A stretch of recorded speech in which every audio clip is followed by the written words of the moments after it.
Imagine you're sitting in a quiet room, flipping through the pages of a book you found at a used bookstore. The story seems normal at first, maybe a bit quirky or slightly atmospheric. You finish it, close the cover, and go about your day. But then, as you're trying to fall asleep, a specific detail resurfaces. You start connecting the dots between a character's offhand comment and the ending you thought was happy. Suddenly, the floor feels a little less solid.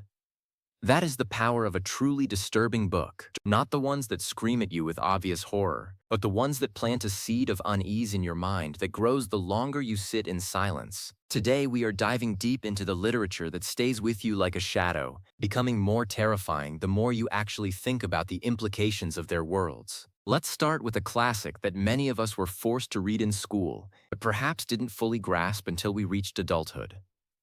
The Giver by Lois Lowry. On the surface, it looks like a standard young adult utopia. No pain, no war, no hunger. Everyone has a role, but when you really pause to think about the mechanics of that world, it becomes a nightmare of existential proportions. Think about the concept of release. As a kid, you might have suspected it meant something bad, but as an adult, the clinical nature of it is what haunts you. They have completely removed the emotional weight of ending a life. It is just a chore, like taking out the trash. Go deeper than that. Imagine a world where color does not exist, where the very concept of love or deep passion has been biologically or socially engineered out of the human experience. If you cannot feel deep sadness, can you ever truly feel joy? The inhabitants of that community aren't living. They are simply performing a biological function until they are no longer useful. The sheer emptiness of a life without the peaks and valleys of human emotion is a type of quiet horror that gets worse every time you look at your own life and realize how much you value even your bad days. Then we move into something a bit more modern and perhaps more visceral. Never Let Me Go by Kazuo Ishiguro. This is a book that masquerades as a melancholy coming-of-age story at a boarding school. But the twist isn't really a twist because the characters accept it so calmly. They are clones, raised specifically to have their organs harvested until they complete. What makes this more disturbing the more you think about it isn't the medical procedure itself, it's the compliance. Why don't they run away? Why don't they fight? When you sit with that question, you realize Ishiguro is making a point about the human condition and our tendency to accept our fate if the society around us tells us it is for the greater good. The realization that these children are given art lessons and encouraged to develop souls just so the real humans can feel slightly better about the sacrifice is a level of psychological cruelty that sits heavy in your chest. You start wondering about the systems in our own world that operate on the silent suffering of people we choose not to see. It's a book that makes you look at your own sneakers or your smartphone and wonder whose completion led to your comfort. Speaking of systems that demand sacrifice, we have to talk about The Lottery by Shirley Jackson. While technically a short story, it is often packaged in collections that function as a single experience. The horror here isn't just the ending, it's the banality of it. The way the villagers chat about the weather and the crops while they prepare for a ritual. When you think about it later, you realize the most disturbing part is the lack of a reason. There is no ancient god demanding blood, no magical spell being maintained. It's just the way it's always been done. Think about how many things we do in our modern lives simply because of tradition, without questioning the harm they might cause. The way the children are encouraged to participate is the detail that usually keeps people up at night. They aren't being corrupted, they are being socialized. It suggests that the capacity for extreme group behavior isn't some monster lurking under the bed, but something we hand down to our children like a family recipe. Now let's pivot to something that messes with your perception of reality itself. Piranesi by Susanna Clarke. This is a beautiful, ethereal book about a man living in a giant, infinite house full of statues and tides. At first, it feels like a dream, but as you peel back the layers, you realize it's a story about the destruction of an identity. The protagonist has forgotten who he used to be, and he has replaced his entire history with the rituals of this house. The more you think about it, the more you realize the house is a prison that he has learned to love. It's a metaphor for how we adapt to trauma or isolation. We find beauty in the ruins because we have to. The thought that your entire personality could be erased and rebuilt into something unrecognizable just because of your environment is a terrifying concept of the self. Who are you really if you lose your memories? Are you the same person, or are you just a ghost haunting your own body? If we want to talk about the erosion of the self, we cannot ignore Flowers for Algernon Most people find this book sad, but if you sit with it, it is horrifying.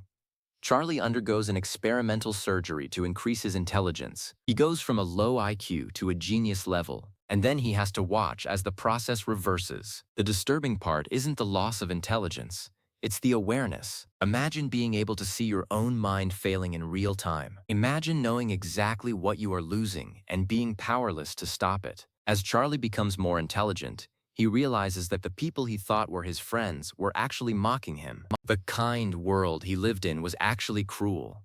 Then, as he loses that intelligence, he loses the ability to even understand why he is sad. It's a cycle of neurological grief that makes you question the value we place on intellect and how we treat those who don't meet our standards of usefulness. It makes you look at the elderly or those with cognitive decline through a much sharper, more painful lens. Let's get into something a bit more surreal. Her family reacts with an intensity that seems disproportionate. But as the book progresses, you realize it's not about the meat. It's about her desire to stop being human entirely. She wants to become a plant.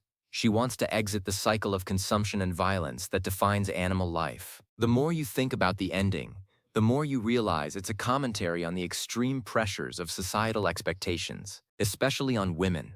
The idea that the only way to truly be non-violent in this world is to cease to be a sentient being is a bleak reflection on our existence. It's a story that makes you feel itchy under your skin, making you wonder how much of your own life is just a performance of normalcy to keep the people around you from attacking. Next on the list is a book that often gets labeled as a thriller, but is actually a deep dive into the darkest corners of obsession. You by Caroline Kepnes. Now, many people have seen the show, but the book is a different beast because you are trapped inside Joe's head for 300 pages. The disturbing realization that comes after you put the book down is how easily we excuse toxic behavior when it's wrapped in the language of romance. Joe uses the tropes of every romantic comedy we've ever loved to justify his actions. The more you think about it, the more you start to squint at the grand gestures in other movies and books. You realize how thin the line is between determined lover and dangerous predator. It spoils the genre for you because it highlights how much our culture romanticizes a lack of boundaries. There is a specific kind of dread found in The Road by Cormac McCarthy. It's a post-apocalyptic story, which is a common enough setting, but McCarthy's focus is different. He focuses on the absolute sensory deprivation of a dying world. The ash, the cold, the silence. The more you think about it, the more you realize the book isn't about survival. It's about the futility of it. Why keep going? The father is trying to protect his son. But for what? A world where there is no food, no sun, and no future? The disturbing realization is that the good guys are really just the people who haven't turned to the most extreme measures yet. It forces the reader to confront what they would actually do when the thin veneer of civilization is stripped away. Most of us like to think we'd be the heroes. But The Road suggests that in a truly dead world, there are no heroes, only the hungry and the soon-to-be gone. Let's talk about a book that deals with memory and the past in a way that feels like a slow-moving fever dream. The Buried Giant, also by Kazuo Ishiguro.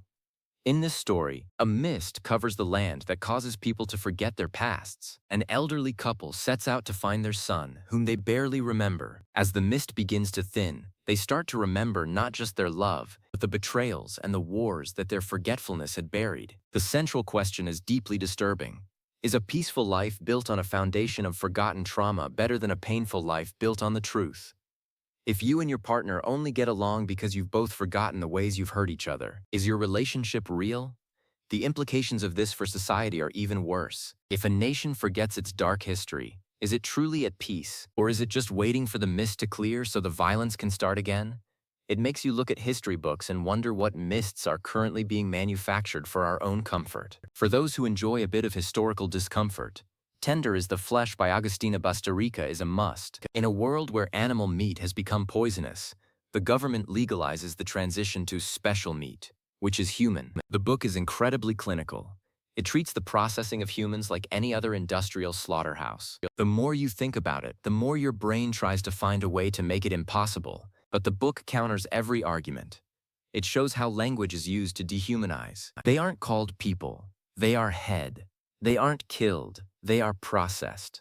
The most disturbing part is the ending, which I won't spoil, but it highlights the absolute selfishness of the human heart. It suggests that even in a world where we literally eat each other, the ultimate cruelty is still emotional and personal. Moving into the realm of the psychological, we need to talk about Kevin by Lionel Shriver is a book that many people find difficult to finish. It's written as a series of letters from a mother to her husband, discussing their son who has committed a terrible act. The disturbing part of this book isn't the act itself. She didn't want him, and she felt he knew it from the womb. It explores the taboo thought that sometimes people are just born without the capacity for empathy, and that maybe a mother's love isn't the magical cure-all society claims it is. The more you think about the dynamic between the mother and the son, the more you wonder who was the predator and who was the prey. It challenges the very foundation of the nurture argument and leaves you with a cold, hollow feeling about the nature of family. A similar feeling of domestic dread can be found in Gone Girl by Gillian Flynn. While it's famous for its twist, the real disturbance comes after the excitement wears off. It's the realization that two people can be so deeply intertwined in a cycle of manipulation that they actually deserve each other. It's a scathing look at modern marriage and the performative nature of identity. We all present a version of ourselves to our partners that isn't entirely true. But what happens when both people are doing it to an extreme degree? The ending of that book is one of the most unsettling in modern fiction because it isn't a resolution, it's a stalemate. It leaves you looking at your own relationships and wondering how much of your partner is a character they've created for your benefit. Let's shift gears to something a bit more atmospheric and existential. I'm thinking of Ending Things by Ian Reid. This is a short read, but it's dense with unease. A woman is going on a road trip with her new boyfriend to meet his parents. From the very beginning, something feels off. The conversations are circular. The settings are slightly wrong. When the reveal happens, it changes the entire context of the book. But the reason it's more disturbing the more you think about it is the theme of solitude. It's about the deep, impenetrable loneliness of the human mind. The idea that we can never truly know another person, and that we are all essentially trapped in our own heads, rearranging our memories to suit our current mood. It turns a simple road trip into a descent into the breakdown of the self. Then there is Blindness by Jose Saramago. An epidemic of white blindness hits a city, and the government herds the infected into a squalid asylum. The breakdown of social order happens almost instantly. The horror here is the fragility of our dignity, how quickly we turn on each other when the lights go out. Saramago's writing style, with its long sentences and lack of traditional punctuation, adds to the feeling of disorientation. The more you think about the events in the asylum, the more you realize how much of our morality depends on the fact that other people are watching us. When no one can see, what are we capable of? The answer the book provides is not a pleasant one. It's a look at the base instincts that hide just beneath our clothes and our polite conversations. The layout of the text changes, forcing you to turn the book sideways, read through mirrors, or follow footnotes into infinite loops. The story is about a house that is larger on the inside than it is on the outside. A hallway appears where there shouldn't be one. It's a physical manifestation of the impossible. But the more you think about it, the house isn't the scary part. It's the way the characters respond to it. The obsession, the way the void of the house begins to mirror the void in their own lives. It's a book about how we try to measure and categorize things that are inherently unknowable. Long after you finish it, you'll find yourself looking at the corners of your own rooms, wondering if the measurements are exactly what they should be. Another book that explores the darker side of human nature through a speculative lens is The Children of Men by P.D. James. In a world where humans have become infertile and the last generation is reaching adulthood, society is slowly grinding to a halt. It's not a violent collapse like in most movies. It's a bored, pampered collapse. People have given up. The government provides suicide kits and organized rituals to end life. This is disturbing because it feels so plausible. If there is no future, why maintain the present?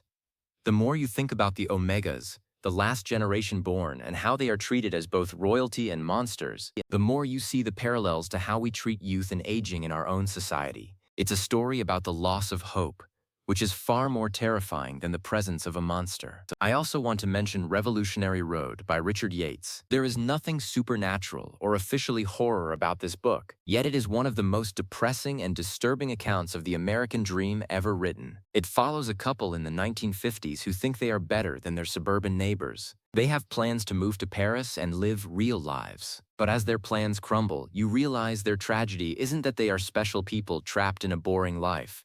It's that they are very ordinary people who lack the talent or the will to be what they imagine. The disturbing realization here is the gap between who we think we are and who we actually are. It's the horror of the mundane.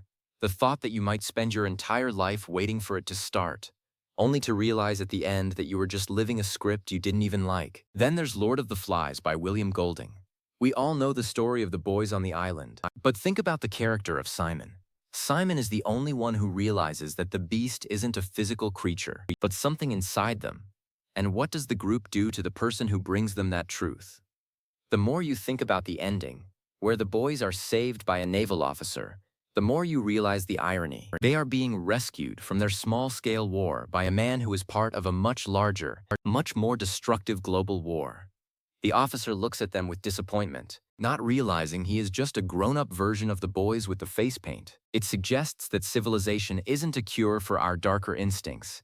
It's just a way to organize them into more efficient systems of harm. For a more modern take on societal unease, look at The Circle by Dave Eggers. It's about a tech giant that slowly takes over every aspect of human life in the name of transparency. Their slogans are things like "secrets are lies" and "privacy is theft." At first, it sounds like a Silicon Valley parody. But the more you think about our current relationship with social media and data tracking, the less like a parody it feels. The disturbing part is how the protagonist slowly loses her ability to have a private thought. She begins to believe that if a moment isn't shared and liked, it didn't really happen. It's the horror of the disappearing inner life. If we are always being watched, do we ever actually develop a personality? Or are we just a collection of curated reactions?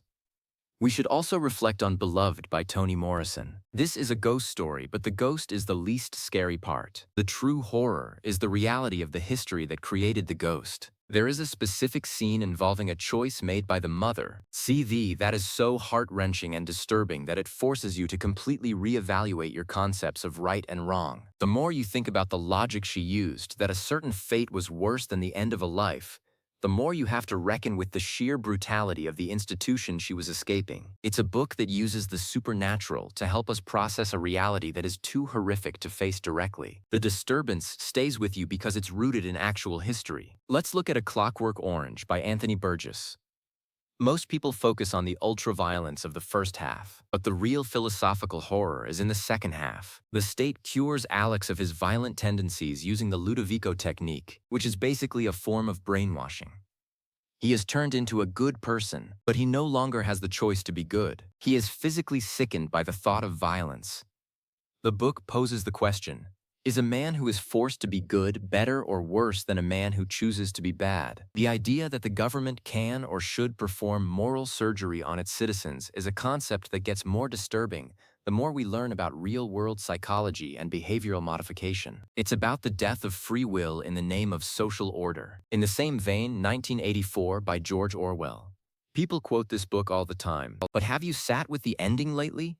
Not the Big Brother is watching part, but the 2 + 2 = 5 inches part. The realization that if the state can control your access to truth and your memory of the past, they can literally redefine reality. The final scene in Room 101 isn't just about pain. It's about the systematic dismantling of a human soul until there is nothing left but love for the thing that destroyed you. The idea that someone can get inside your head and change your most fundamental loyalties is a type of violation that is harder to stomach than any physical threat. Let's consider Something Wicked This Way Comes by Ray Bradbury. This is often seen as a dark fantasy for kids, but its themes of aging and regret are deeply adult. The Carnival, Cougar, and Dark's Pandemonium Shadow Show offers people the chance to fulfill their secret desires, but always at a terrible price. The father character, Charles Halloway, is plagued by the fear that he is too old and too small for his life. The disturbing element here is how easily our own dissatisfaction can be used against us. The carnival doesn't have to do much. It just provides the mirror. The more you think about the autumn people, those who live on the misery of others, the more you start to see them in the real world. Another book that lingers is The Collector by John Fowles. A lonely man wins the lottery and uses the money to kidnap a girl he's obsessed with. He doesn't want to hurt her in the traditional sense. He just wants to add her to his collection like one of his butterflies. He thinks he's a romantic, a misunderstood soul. The book is told from both perspectives, and seeing his self-justification is chilling. The more you think about it, the more you realize it's a study on the danger of viewing other people as objects or prizes to be won. It's about the total lack of empathy that can hide behind a polite, quiet exterior. We also have to talk about The Handmaid's Tale by Margaret Atwood. Much like 1984, its power comes from its plausibility. Atwood has famously said that she didn't put anything in the book that hadn't already happened somewhere in history. The disturbing realization here is how quickly a society can pivot. One day you have a bank account and a job, and the next, you are property. The way the characters adapt to their new reality, the way some women become complicit in the oppression of others to gain a tiny bit of power, is a masterclass in psychological discomfort. It makes you look at the rights we take for granted and realize how thin the thread holding them really is. Finally, let's consider The Wasp Factory by Ian Banks. It's a story about a teenager living on a remote island who has created his own bizarre, violent religion and rituals.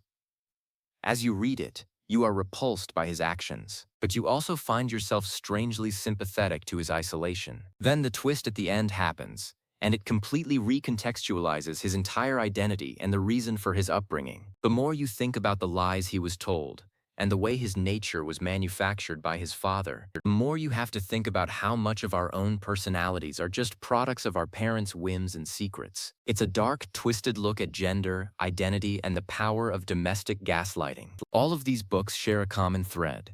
They don't just tell a story. They build a world that stays with you. They ask questions that don't have easy answers. They force you to look at the dark corners of your own mind, the what-ifs that we usually try to ignore. The most disturbing books aren't the ones that make you jump. They're the ones that make you think. They're the ones that make you realize that the world is much stranger and much more fragile than you previously believed. When you close these books, the story doesn't end. It stays in the back of your mind, waiting for a quiet moment to remind you of a certain character's fate or a specific philosophical implication. You might be walking down the street or sitting at your desk, and suddenly a line of dialogue or a description of a setting will come back to you, and you'll feel that familiar chill. That's the mark of a truly great and truly disturbing piece of literature. It changes the way you see the world, even if it's just by a few degrees. And once your vision has been shifted like that, you can never quite see things the same way again. So next time you're looking for a new read, maybe reach for something that looks a little off, something that promises to challenge your perceptions. Just don't be surprised if, a week after you finish it, you find yourself staring at a wall, lost in the implications of what you just read. Those are the stories that really matter, the ones that refuse to leave you alone. They are the shadows in the library, the whispers in the dark, and the reminders that the most terrifying things aren't under the bed. They are inside the pages and inside us. The human experience is full of these quiet horrors, and literature is perhaps the best way to explore them safely. But as these books show, safe is a relative term. You might come out the other side of a book like The Road or Blindness with your physical self intact, but your sense of security in the world might be forever shaken. And perhaps that's why we keep coming back to them. Because in the darkness of these stories, we find a strange kind of truth that can't be found anywhere else. We learn what we value, what we fear, and who we really are when everything else is stripped away. It's a journey worth taking, even if it means you'll be thinking about it long after the lights go out. From the calculated loss of emotion in The Giver to the industrial nightmares of Tender is the Flesh, literature has always been a mirror held up to our darkest potentials. The more we look, the more we see, and the more we think about it, the more we realize that the most disturbing thing of all isn't the fiction itself, but the fact that it resonates so deeply with the reality we live in every day. These books aren't just entertainment. They are warnings, reflections, and existential maps of the places we hope we never have to go. But having the map is better than being lost in the woods without one. So we read, we think, and we remember.